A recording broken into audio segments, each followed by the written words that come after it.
Subscribe. Selamat datang di Cerita Strangers Channel di playlist Diceritain. Pada kesempatan kali ini, gua akan ngebahas tentang kasus Vina berdasarkan buku Musashi ya, karangan Eiji Yoshikawa. Jadi buat teman-teman semua yang udah baca bukunya, ya kita sharing-sharing aja di sini. Yang belum baca bukunya, mungkin kita akan ulas sedikit atau teman-teman lebih baik beli aja lah bukunya, gitu ya. Jadi di sini apakah ada hubungannya ilmu-ilmu dari Musashi ini dengan kejadian kasus Vina yang dari Cirebon ini? Pelajarannya untuk kita semua apa? Jadi untuk itu semua yang sudah mendalami buku ini dan meriset ini semua adalah Cariato. Teman-teman pasti sudah tahu siapa Cariato, kan udah pada kenalan lah ya. Jadi seperti biasa kita tanya aja langsung Cariatonya. Halo Cariato, Halo. gimana kabarnya hari ini? Baik. Jadi gimana nih hubungan antara buku Musashi karangan Eiji Yoshikawa atau kisahnya si Musashi ini dengan kasus yang sedang ramai di Indonesia ini ya, Vina terutama. Jadi gimana nih tanggapannya? Ya, bagi mereka yang belum mengenal Musashi, perlu dijelaskan bahwa Musashi itu ada. Pernah hidup di abad ke-16 16? sampai 17 ya. Oke. Dia ada di Jepang. Dia seorang petarung nomor 1 di Jepang. Samurai. Oke, samurai. Dia mengalami 60 kali pertarungan maut Oke. dan semuanya dimenangkan sama Musashi. Oh, gila. Puncaknya menghadapi musuh yang berat, setimpal bahkan lebih pintar dari dia, Sasaki Kojiro. Ya, sejak itu dia menghilang karena dia juga bergidik, jangan ketemu lagi orang seperti ini.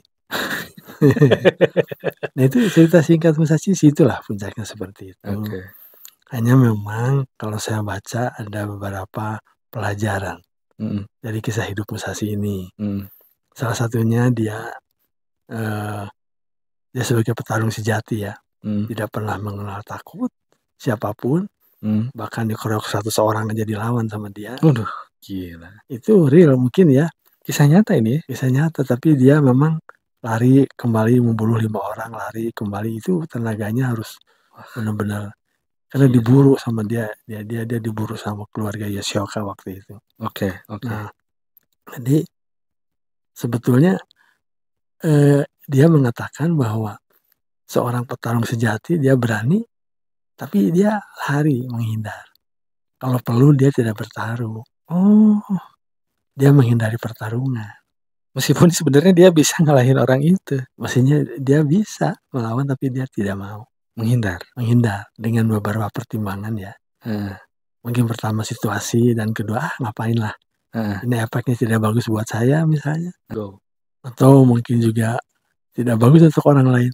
Oke. Jadi dia lebih baik menghindar. Oke, jadi hubungannya dengan si Pina apa ini? Ya iya.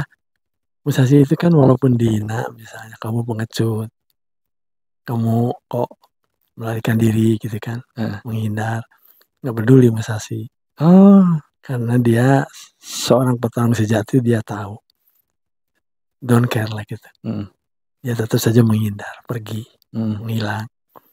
Nah, kalau kasus Vina ini, kalau memang yang pelaku mau mengetahui prinsip Musashi ini, kalaupun sudah terlambat ya, mungkin ini untuk teman-teman yang lain, bahwa sebaiknya dihindari. Kalau ditolak cinta misalnya, kita coba pendekatan dengan baik-baik, tapi ya masih juga ditolak, seperti Musashi, sudahlah, lebih baik menghindar, Mengukur diri, walaupun mungkin teman-teman kita bilang, kamu ini pengecut, kamu ini kok malah pergi gitu kan, atau juga kamu sudah dihina kok malah pergi begitu saja gitu kan. Itu nggak perlu digubris kalau Musashi. nggak perlu digubris. Ya kan, itu juga lama-lama akan hilang sendiri. Akan mengendap hinaan teman itu kan. Musashi seperti itulah prinsipnya. Nah, ini masih bisa digunakan di zaman sekarang prinsip Musashi itu. Oke. Ya, itu salah satunya yang bisa digunakan di sini. Terus? Nah, prinsip Musashi yang lain juga, dia itu kalau memburu seseorang,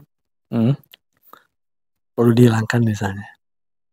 Perlu dihilangkan. Perlu dihilangkan, dia cari orang itu. Walaupun namanya mungkin banyak ya. Yang sama. Yang sama kan di zaman dulu mungkin orang itu tidak tetap di satu tempat ya. Selalu mobile lah ya. Nomaden berarti. Jadi kemudian dia buru itu walaupun ketemu orang yang sama, apa benar yang ini bukan kan gitu. Meskipun namanya sama Yamamoto misalnya. Iya misalnya itu. Dia juga petarung kan, oh bukan. Nah, jadi Musashi itu betul-betul memburu orang yang perlu dihilangkan karena mungkin ada mengganggu ya. Atau juga ingin mencoba. Yang dihilangkan ini tuh baik apa jahat sebenarnya? Bisa orang jahat dihilangkan itu, atau juga karena zaman dulu kan merasa tertantang kalau seorang petarung itu kan. Oh jago sama jago nih. Iya jago nih. Pengen duel lah. Itu gitu. Udah normal di dunia seperti itu kan. Di dunia pertarungan persilatan itu. Iya. Tapi dia tidak pernah salah. Walaupun nama yang sama, dia sudah yakin orang ini sampai dia tidur-tidur di dekatnya itu. Oh maksudnya yakin. Tidur di dekatnya itu gimana mas? Di dekat rumahnya atau bahkan tidur di rumahnya. Oh tidur di rumahnya? Di rumahnya. Ikut bergabung? Iya ikut bergabung. Sama sasaran dia? Iya. Wah gila. Nah jadi dia meyakinkan diri bahwa yang namanya ini, yang diburu itu benar ini. Yang namanya Yamamoto ya ini gitu benar. Ini baru dia melakukan pertarungan di situ. Oke, terus hubungannya sama si Vina? Ya ini kan ini sekarang sedang memburu Peggy ya aparat itu. Nah ini kalau Yamamoto